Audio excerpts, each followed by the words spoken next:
Taka Kpanja. I studied the MBA, and my graduation year, my year of study was 2018/2019 sets.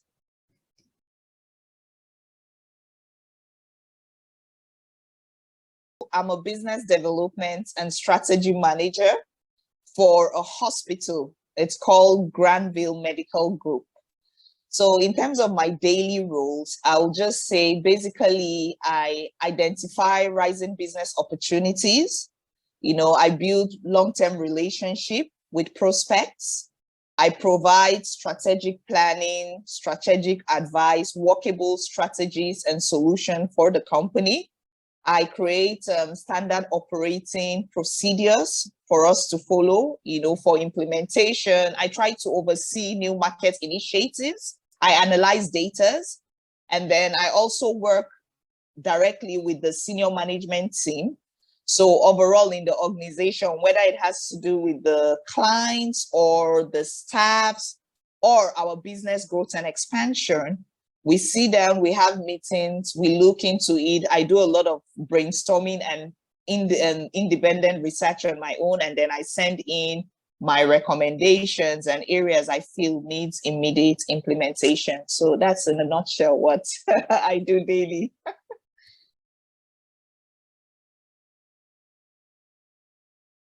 I found out that coming back to the labor market, it's expanded my scope of the kind of job role I can play in an organization.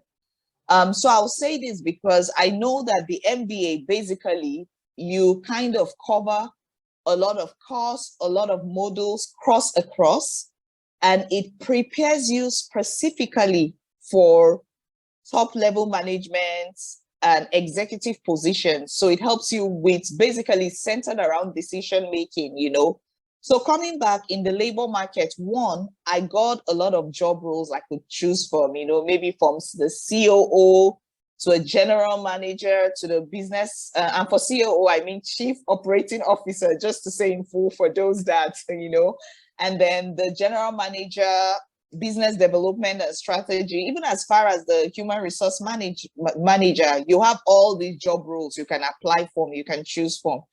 And then in the package itself, in terms of my remuneration package, I always got a good deal, a good offer. Now, I'm not sure if it's specifically about the MBA or the university I did the MBA, because I noticed that when I say an MBA, during my interviews, I had 5 job offers before I finally narrowed down the one I wanted to take, yes.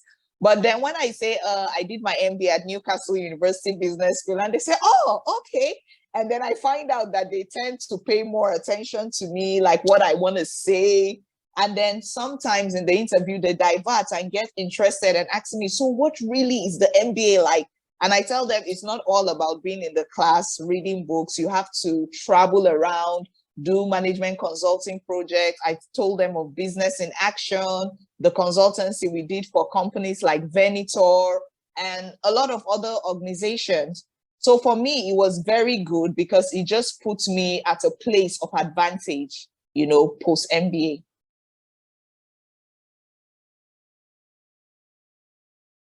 Start with saying my communication skills for sure. Being in the MBA, taking the MBA at Newcastle University, we're a diverse group. We have people from all over China, India, that's our cohort, America, UK, Thailand, Ghana, Egypt. We have people from all over the place. So first and foremost, it was a diverse group, and I from Nigeria, coming from different backgrounds, the way we speak was totally different from each other. Then the way we try to be patient, to comprehend what each other are saying was also another thing. And then when we're paired in teams and groups to work together again, sometimes you find out that some people are ahead of others in terms of understanding, in terms of knowing what to do, in terms of what was communicated, So all through my MBA, it really helped me, my communication skills. Then another thing I'll say that was very good for me, when I started the MBA, I'm a bit of a slow reader in the sense that I like to be on my own to just read and read deeply. But once I'm with a bunch of people, people are talking, throwing comments and suggestions, that's not my reading style. I don't really like it. But being in an MBA, when we are giving large materials, case study, and they tell us, you just need to read this, make something out of it, we discuss it. Sometimes we have to pen some key important parts down. I just had to, I actually learned that skill in the MBA to know how to just proofread documents, to pick out the keywords, to just extract exactly what the case is trying to make me understand and what I should take out of it. And then to also build my own opinions, out of it and what angle I feel I could strengthen. And so all the skills I learned in the MBA, it was very good for me.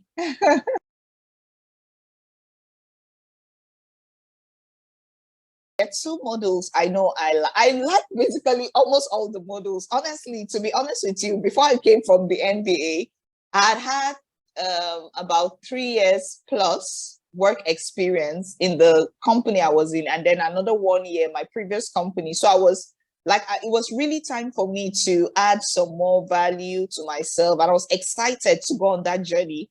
So I just liked everything, the whole models, and I was excited. But I know that the model that would have stood out for me, one, transition in the global economy.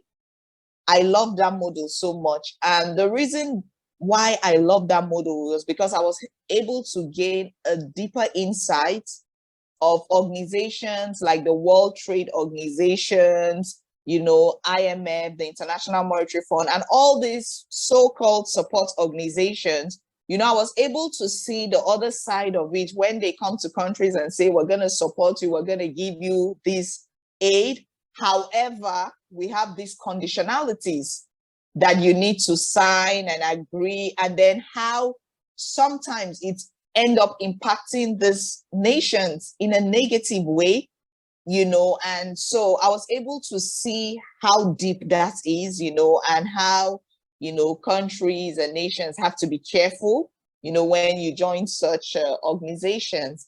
Then I also love the personal and professional transformation. Obviously, personal for me was good because it helped me to understand myself better.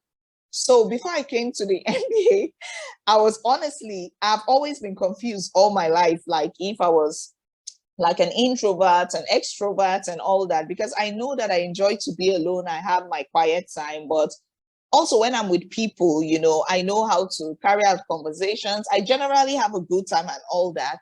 So I know that one of the things that they did for us at the MBA was to help us go through all these tests where you can answer questions, and then it can help you identify where you fall. So it was so shocking to me that when I carried out those tests, in between mine, being an introvert and an extrovert, it was just almost like in the middle line, but it was just one step away from being an introvert, It was so accurate. I was so shocked because I was so confused, and I just found out. So in fact, I remember then the narrative, what they said about it, the conclusion, they'll summarize it for you to understand better.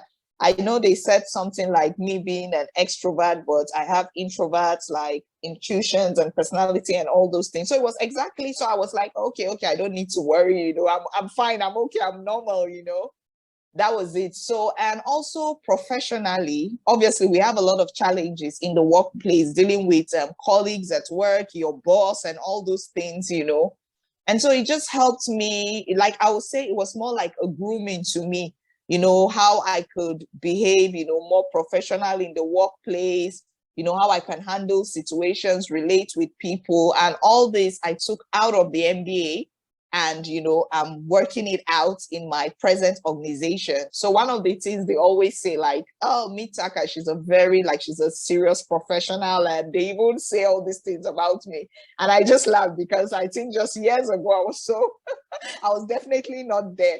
So I liked that. And then the last model I'll say I really enjoyed was also emerging economies.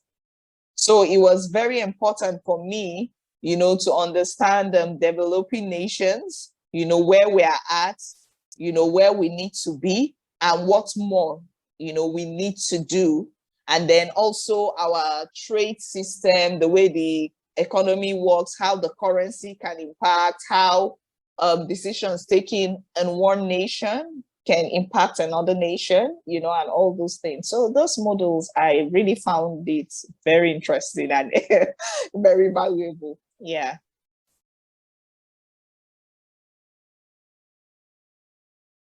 Coming to Newcastle, like, it was exactly what I needed. It's a community, I'll call it that way.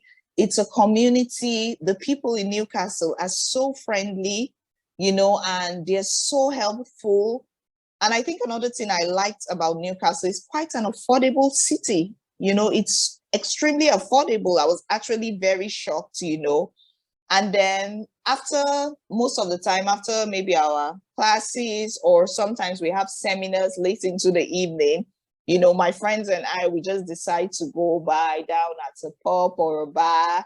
They have some beers, I have just a normal drink, and then we just chat. We have a nice time. We walk around.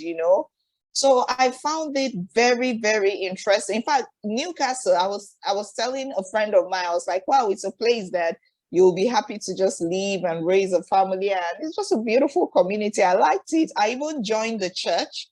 I joined Hillsong's church while I was in Newcastle. So being there, I found another community of great, amazing, kind, loving people. It was home for me. Okay, so I'll start from during the MBA. So during the MBA, for me, I can't speak of other cohorts or class sets. I will just speak of mine. We were a group of people that were really interested in interacting with each other. So what we do is that all through the MBA program, we always organize maybe a dinner, a lunch, or a mini party. So the way we do it, depending on any of our cohorts, we'll be happy to, like, okay, I'll be the host. You can use my kitchen, depending on where they live. And then we tell ourselves, like, everybody come with something. If you can even make something like from your native, background and everything. And then we all meet up. People come with a lot of different stuff from India, some China. They prepare some nice things, Thailand soup. We meet, we play music. We talk of, obviously, some of our essays, the cohorts, the professors, what we want to do post MBA. We just a wide range of topics, and then we eat, we laugh, we have a great time. So then post MBA, for us, the first thing which we did, which I told you earlier, we kept our WhatsApp group, the chat, active. Like, even till today, every day we are always chatting. Somebody's posting something funny, somebody's asking a question about a job. So we still communicate daily. Then the other things we do is that we try to post an information when anybody is traveling to another country, and if there is another MBA that is there, that live there, they can make appointments. For example, I want to go to Egypt at a later time this year, and we have one of our MBA cohorts. She's an Egyptian. She even worked in the tourism industry, and she's like, once your schedules are fixed, you let me know. I'm going to take you around. I will guide you. I will show you what to do. We had one of our MBA cohort from America that went to see a friend in Thailand. Then from Thailand, went to Dubai. Then one of my Chinese cohort came to Nigeria. We even had dinner together. So post MBA, we just use every opportunity. When somebody just say, I'm in this country, I'm in that country, let's meet. In 5 years' time, for me, I would have seen myself transiting from, the kind of work I do now, probably to entrepreneurship, which is always, like, for me, has always been the end goal.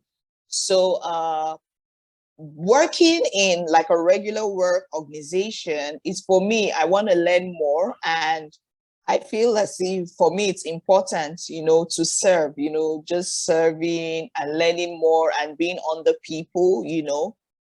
And post MBA now, before the MBA, like I said, I've had a couple of work experience, in total around 4 years plus. Post MBA now, this is actually my third year, in the labor market and all that. So in the next 5 years, I would like to see myself as a CEO, I have things I'm passionate about, things I want to build, for myself.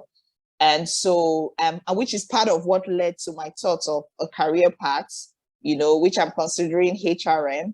So one of what I want to do is that when I start up my own business as an entrepreneur, I'm hoping that I'll have all I need and I'm equipped enough to also, manage people and, run the organization effectively and things like that. So in terms of career, I should have, probably launched into entrepreneurship. And that doesn't mean that I wouldn't be still offering consultancy, services to people. I do consultancy, so I'm still going to do that, like offer consultancy, but I will definitely have my own work that I would like to do, on the side. I mean, that's what an MBA prepares you for. You take over the world, like just go and dig in and take those calculated risks. And so I want to build something of my own.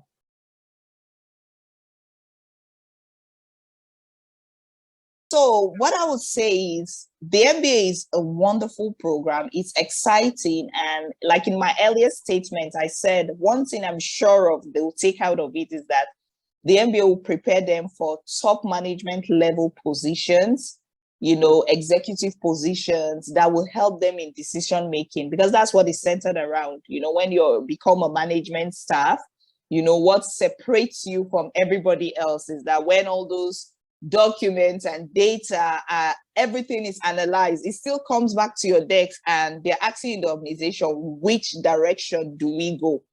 And you know that that's a recommendation you give can either make the company or bring the company down in terms of run the company into trouble, so you need to be sure and confident that if I give my recommendation and also your intuition, it helps you to say, this is the strategic direction I need the company to go for us to attain this level of growth or development we need.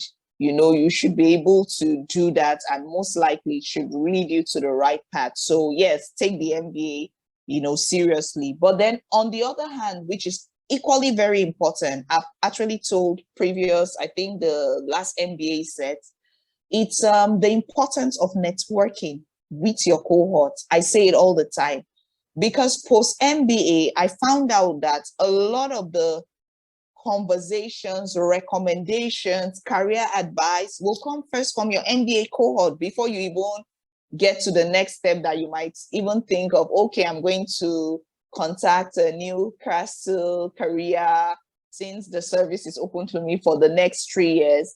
So like one of the things we do in our WhatsApp group, like when someone, for example, we had a cohort that was preparing for an interview, and apparently the company she wanted to work, it's a company that's an MBA, like had worked there before the MBA, coming for the MBA. So you see people, they can just tell you, I've worked in this company, or we still have some alumni as well. Companies you desire to go to, they are saying, I'm still working in this company, and these are the tips and the guidelines you need before you go in, for your interview. This is the way would advise for your CV to look. So you have a lot of, recommendations. And then even for people, we have a lot of situations where after the MBA, some people want to remain back in the UK and work. Others want to move to another country, which most likely you have maybe an MBA that is already from that country. So that first push and boost you need to help you settle down, to help you understand the people, to help you understand what direction to take. You get all these things, and it's just like on a light note, you're just having discussions and they're telling you, I think you should do this, I think you should do that. So what I'm trying to say in essence is that the MBA and the academic work is very important, but that should not be the only thing for people that are doing an MBA, because you find out that you can finish the MBA and graduate, and then you just go back to this bubble. You're just alone, and, you're still as confused as you came, So, but all those interactions, networking, things you love while the MBA is going on and you're passionate about, attend those events, those seminars. If you like a yoga, just go for the yoga, do all those things, because MBA is actually a journey and an experience. And so you need to make your journey count. You need to love it. You need to enjoy it. you need to look at yourself back and after the MBA and say, oh, I got all these things, out of the MBA and not just the academic work. So yeah,